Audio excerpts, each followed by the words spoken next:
السلام علیکم ورحمۃ اللہ وبرکاتہ۔ الحمد للہ رب العالمین والصلاة والسلام علی سید المرسلین، اما بعد فاعوذ باللہ من الشیطان الرجیم، بسم اللہ الرحمن الرحیم۔ برادران عزیز و معزز خواتین، آج کی اس نشست میں سورۃ الانعام کی آیت نمبر 146، 147 اور 148 کا ترجمہ و تفسیر پیش کرنے کی سعادت حاصل کی جائے گی۔ وَعَلَى الَّذِينَ هَادُوا حَرَّمْنَا كُلَّ ذِي ظُفُرٍ وَمِنَ الْبَقَرِ وَالْغَنَمِ حَرَّمْنَا عَلَيْهِمْ شُحُومَهُمَا إِلَّا مَا حَمَلَتْ ظُهُورُهُمَا أَوِ الْحَوَايَا أَوْ مَا اخْتَلَطَ بِعَظْمٍ ذَلِكَ جَزَيْنَاهُمْ بِبَغْيِهِمْ وَإِنَّا لَصَادِقُونَ۔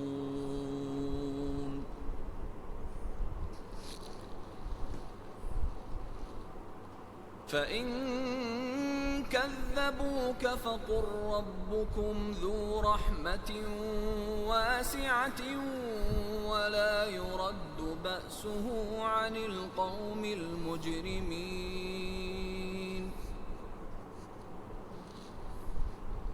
سَيَقُولُ الَّذِينَ أَشْرَكُوا لَوْ شَاءَ اللَّهُ مَا أَشْرَكْنَا وَلَا آبَاؤُنَا وَلَا حَرَّمْنَا مِن شَيْءٍ كَذَلِكَ كَذَّبَ الَّذِينَ مِن قَبْلِهِمْ حَتَّى ذَاقُوا بَأْسَنَا قُلْ هَلْ عِندَكُم مِّنْ عِلْمٍ فَتُخْرِجُوهُ لَنَا إِن تَتَّبِعُونَ إِلَّا الظَّنَّ وَإِنْ أَنْتُمْ إِلَّا تَخْرُصُونَ۔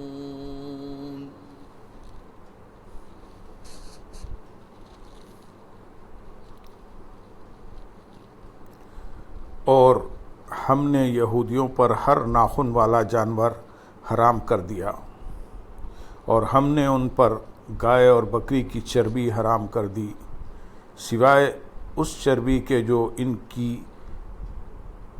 پیٹھ کے ساتھ یا انتڑیوں سے لگی ہو،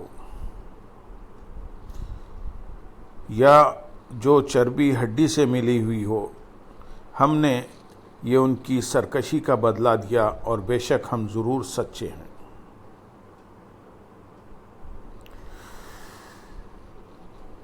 اور یہودیوں پر ہم نے حرام کیا، یہودی اپنی سرکشی کے باعث ان چیزوں سے محروم کیے گئے۔ نمبر 1، ہر ناخن والا جانور، یہاں ناخن سے مراد انگلی ہے، خواہ انگلیاں بیچ سے پھٹی ہوں جیسے کتا اور درندے، یا نہ پھٹی ہوں بلکہ کھر کی صورت میں ہوں جیسے اونٹ، شتر مرغ اور بطخ وغیرہ۔ بعض مفسرین کا قول ہے کہ یہاں بطور خاص شتر مرغ، بطخ اور اونٹ مراد ہیں۔ نمبر 2، گائے اور بکری کی چربی، یہودیوں پر گائے بکری کا گوشت وغیرہ حلال تھا، لیکن ان کی چربی حرام تھی۔ البتہ جو چربی گائے بکری کی پیٹ میں لگی ہو یا آنت یا ہڈی سے ملی ہو، وہ ان کے لیے حلال تھی۔ یہودی چونکہ اپنی سرکشی کے باعث ان چیزوں سے محروم کیے گئے تھے، لہذا یہ چیزیں ان پر حرام رہیں، اور ہماری شریعت میں گائے بکری کی چربی اور اونٹ، بطخ اور شتر مرغ حلال ہیں۔ اسی پر صحابہ کرام اور تابعین رضی اللہ تعالیٰ عنہ کا اجماع ہے۔ اسے معلوم ہوا کہ گزشتہ شریعتوں کے وہ احکام جو بطور سزا جاری کیے گئے تھے، وہ ہمارے لیے لائق عمل نہیں، اگرچہ نص میں مذکور ہو جائیں، کیونکہ یہ امت مرحومہ ہے، پچھلی امتوں کے سخت احکام ہم پر جاری نہیں۔ آیت نمبر 147 میں ارشاد ہے، پھر اگر وہ تمہیں جھٹلائیں تو تم فرماؤ کہ تمہارا رب وسیع رحمت والا ہے اور اس کا عذاب مجرموں سے نہیں ٹالا جاتا۔ یعنی اے محبوب صلی اللہ علیہ وسلم، ہم نے یہودیوں پر جن چیزوں کے حلال و حرام ہونے کی تمہیں خبر دی، اگر یہودی اسے جھٹلائیں تو آپ فرما دو کہ تمہارا رب عزوجل وسیع رحمت والا ہے، اسی لیے وہ جھٹلانے والوں کو مہلت دیتا ہے اور عذاب میں جلدی نہیں فرماتا تاکہ انہیں ایمان لانے کا موقع ملے، ورنہ بہرحال جن پر عذاب الہی کا فیصلہ ہو جاتا ہے تو ان سے ٹالا نہیں جاتا اور پھر عذاب اپنے وقت پر آ ہی جاتا ہے۔ آیت نمبر 148 میں ارشاد ہے، اب مشرک کہیں گے کہ اگر اللہ چاہتا تو نہ ہم شرک کرتے اور نہ ہمارے باپ دادا اور نہ ہی ہم کسی چیز کو حرام قرار دیتے۔ ان سے پہلے لوگوں نے بھی ایسے ہی جھٹلایا تھا یہاں تک کہ ہمارا عذاب چکھا۔ تم فرماؤ کیا تمہارے پاس کوئی علم ہے تو اسے ہمارے لیے نکالو، تم تو صرف جھوٹے خیال کے پیروکار ہو اور تم یوں ہی غلط اندازے لگا رہے ہو۔ اس آیت کریمہ میں غیبی خبر ہے کہ مشرک جو آئندہ کہنے والے تھے اس سے پہلے ہی خبردار کر دیا۔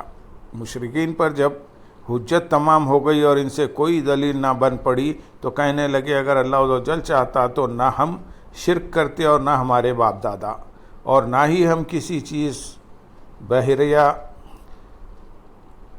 بحیرہ و صاحبہ وغیرہ کو حرام قرار دیتے۔ ہم نے جو کچھ کیا اور کرتے ہیں یہ سب اللہ عزوجل کی مرضی سے ہوا، یہ اس کی دلیل ہے کہ وہ اس سے راضی ہے۔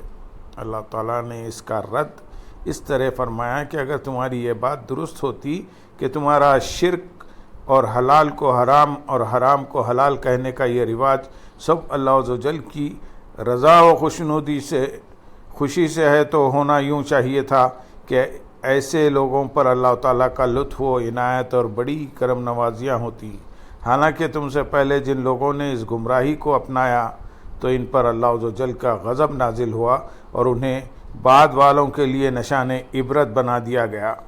اب تم غور کرو کہ ایسی سنگین سزا مجرم اور نافرمان لوگوں کو دی جاتی ہے یا اطاعت گزار اور فرما بردار افراد کو۔ اللہم صلی علی سیدنا محمد وعلی آل سیدنا محمد وبارک وسلم وآخر دعوانا ان الحمد للہ رب العالمین۔ سبحان